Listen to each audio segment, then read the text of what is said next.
Yes, welcome Okay. back. Yeah. Good morning. Good morning, very good morning. Yeah.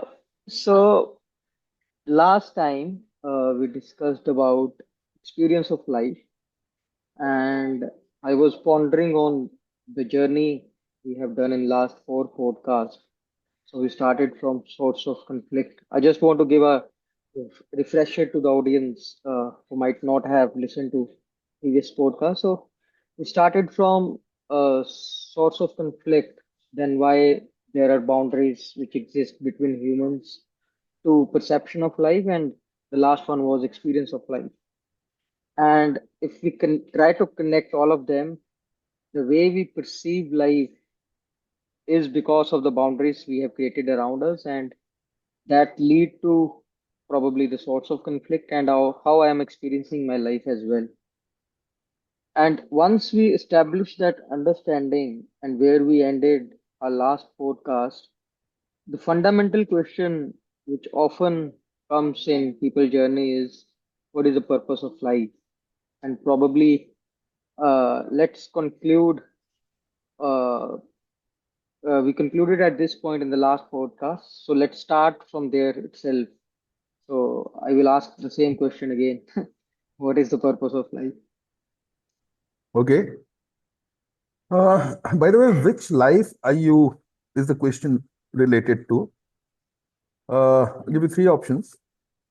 One is life as in existing on Earth, the civilization.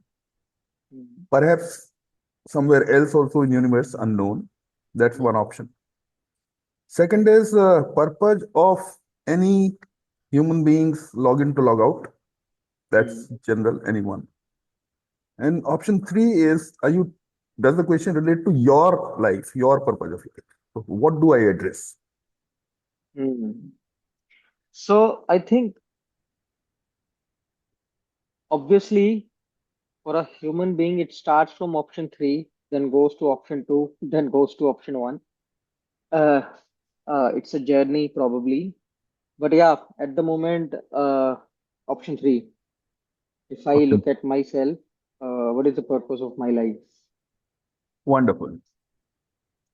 I asked this question to Professor P.L. Dhar in 2010. His answer was, for you, the purpose of life is to find it. And within next 6 odd months, I declared that the purpose of my life is to create a boundaryless world. Mm, So for every individual, the purpose of life is different. As far as you are concerned, I would repeat the same words which Professor Dhar told me that time. I was slightly older than you that time, 45, you're 40. Find it. Now the question is how to find it. mm, Nothing will happen if you keep trying to find it. mm, Bottom line is purpose of my life is what I say is the purpose of my life mm, and how to reach there. mm, Very simple. Very, very simple. List down all the options that occur to you. Write in your notebook, you have one. What is the purpose of my life? Write down below all options. My purpose of life is to buy a yacht.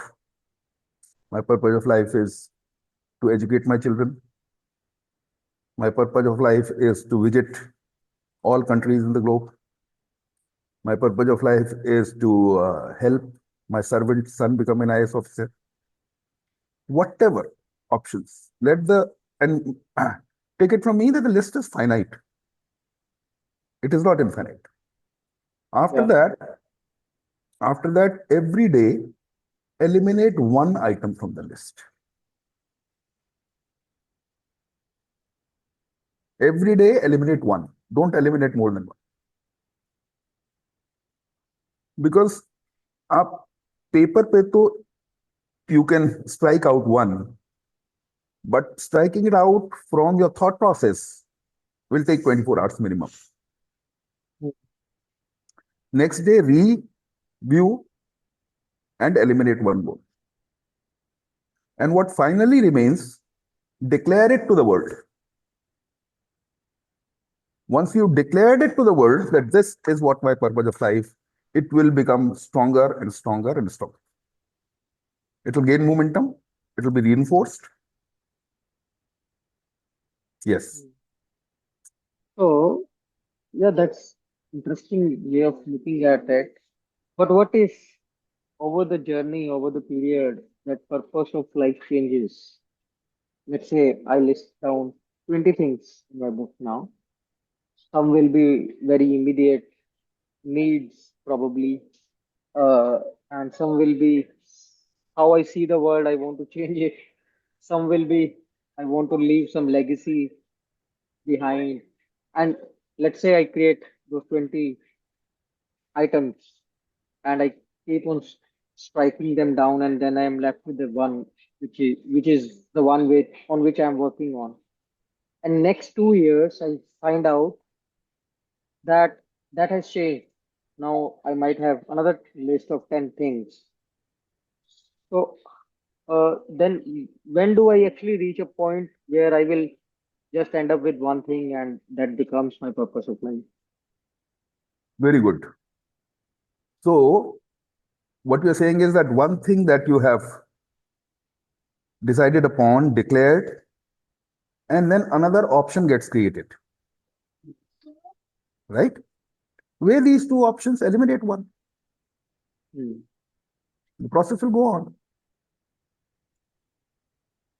But let's say if I am 42 now and till 60 or till 70, when I'm near to my last few couple of years, let's say, and at that point, a euphoria moment comes to my mind, and that option changes at that time. Uh,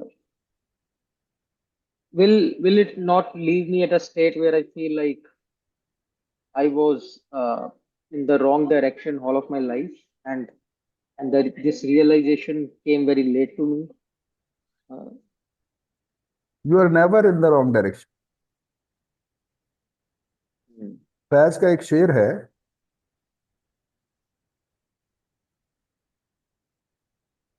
Faiz है राह दर बदर मंजिल, फैज है राह दर बदर मंजिल, हम जहां पहुंचे कामयाब आए. You are never in the wrong direction. You are always in an evolution की direction. I can perhaps share at different stages in life, I had to take conscious options that my life is not about this. So, when I was in my 12th class, I decided that my life is not about winning prizes in the inter-school competitions. In my 12th, I also decided that my life is not about playing chess.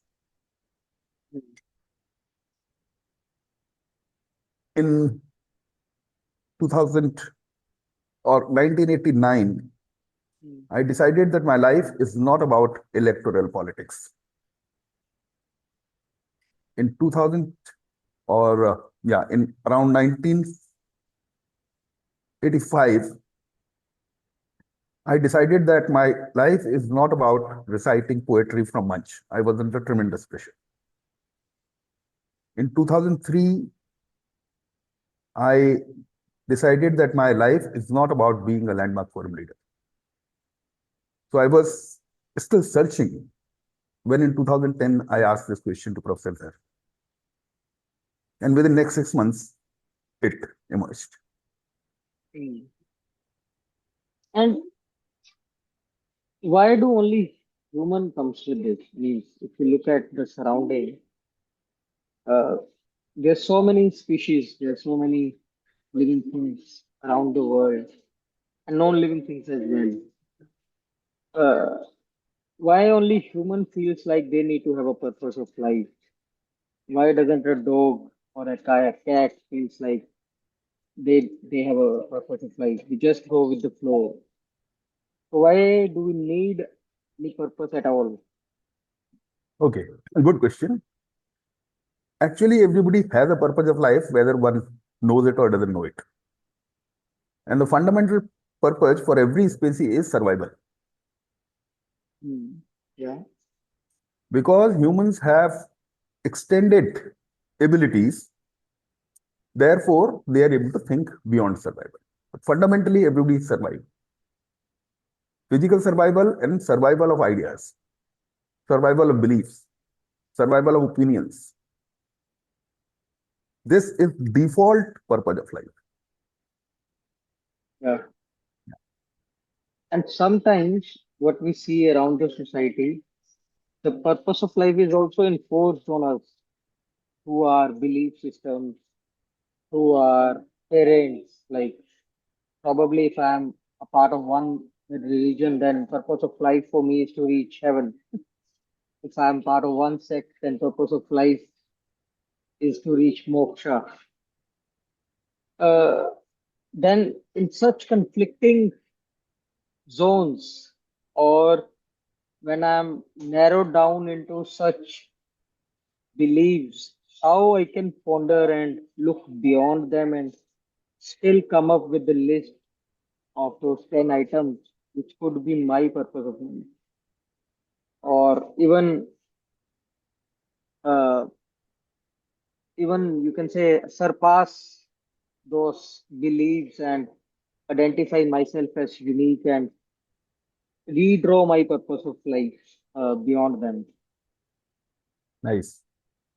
So, as we agreed that it is the exposure and the experiences one goes through which define one's perception of life. Yeah. When one consciously sets out to define or articulate a purpose of life, it is a function of this perception of life. Mm. And it is a function of another phenomena called self-image. Mm. When you list down those questions, those options, those all those options will emerge out of two things. One, your perception of life, like life, and your self-image. Yeah. So I was actually about to ask this question. From where that purpose of life originates? So I think I've already answered that. It comes out of two things: my perception of life and my self-image. My self-image. Uh, then, how is that self-image created? How is that self-image, whatever I think about myself, comes to picture or comes to play? Next episode. Okay. Yeah, but I think it will be very difficult for me to. Uh, it will be a hangover which I need to carry till the next episode. Then, yeah. That's Thanks. your homework to go through that exercise. Yeah. Thanks.